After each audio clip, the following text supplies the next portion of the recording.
आज मायच्या बाळामध्ये गो एका कापसाचं मुंड मोड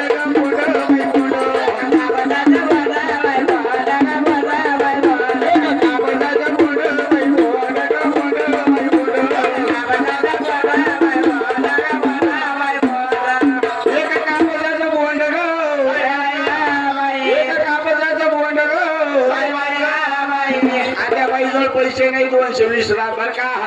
म्हणून तू एवढ्या लोकांमध्ये कशी बसली कशी दिसती त्यांच्या वाड्या वाणी